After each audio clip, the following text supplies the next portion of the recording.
প্রতিষ্ঠিত করার জন্য আমাদের সালাউদ্দিন কাদের চৌধুরীর উত্তরসূরি হুম্মাম সাহেব আমাদের সাথে এসেছেন এবং ওনার মূল্যবান বক্তব্য শোনার জন্য আপনাদেরকে অনুরোধ করব আপনারা আমাদের সাথেই থাকবেন।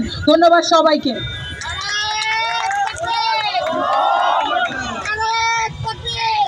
বিসমিল্লাহির রহমানির রহিম। উপস্থিত আমার প্রিয় ভাই বোনেরা, আসসালামু আলাইকুম। আজকে আপনাদের থেকে একটু সময় বেশি নিব, আমাকে ক্ষমা করে দিবেন। কিছু কিছু জিনিস সামনে এসে পড়েছে গত কয়েকদিন ধরে, এগুলা অ্যাড্রেস করা খুবই জরুরি আমি মনে করি। যদি আমার কথাবার্তার মধ্যে আপনাদের কোনো কিছু পছন্দ না হয় আমাকে ক্ষমা করে দিবেন। আপনাদেরকে শুরু করতে চাই একটা জিনিস বলে, এখানে অনেক রাজনৈতিক দল ইসলামকে রক্ষা করার জন্যে তারা মাঠে নেমেছে।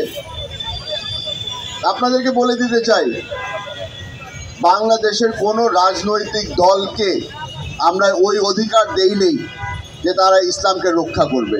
ইসলাম অনেক বড় জিনিস, এটা রাজনৈতিক দল দিয়ে রক্ষা হবে না, এটা আল্লাহ রক্ষা করবে।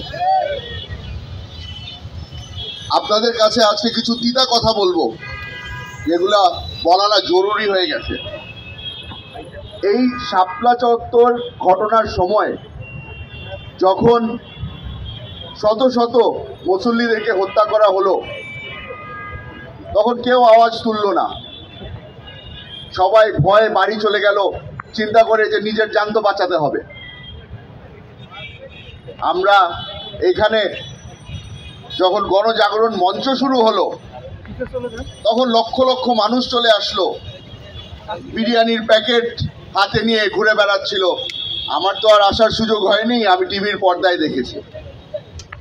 বারবার স্লোগান দিচ্ছিল, ফাঁসি ফাঁসি ফাঁসি চাই। গত কয়েকদিন ধরে ইন্টারনেটের মাধ্যমে, ইউটিউবে, ফেসবুকে আমিও অনেক জায়গায় শুনছি বারবার করে, এখানে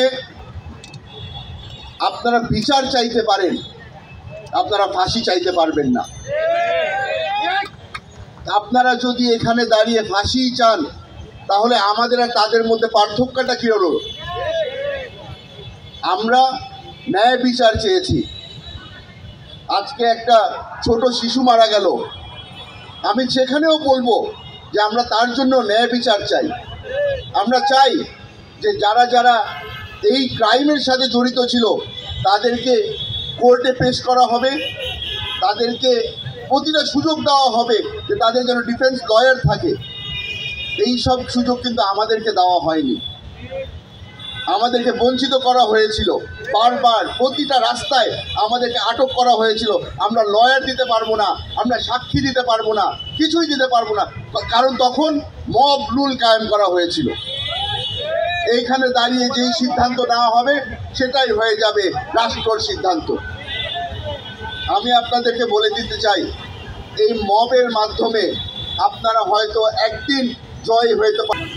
জানি এই কথাগুলো বলছি অনেকেই পছন্দ করবে না, তবে যেহেতু দায়িত্ব দিয়েছেন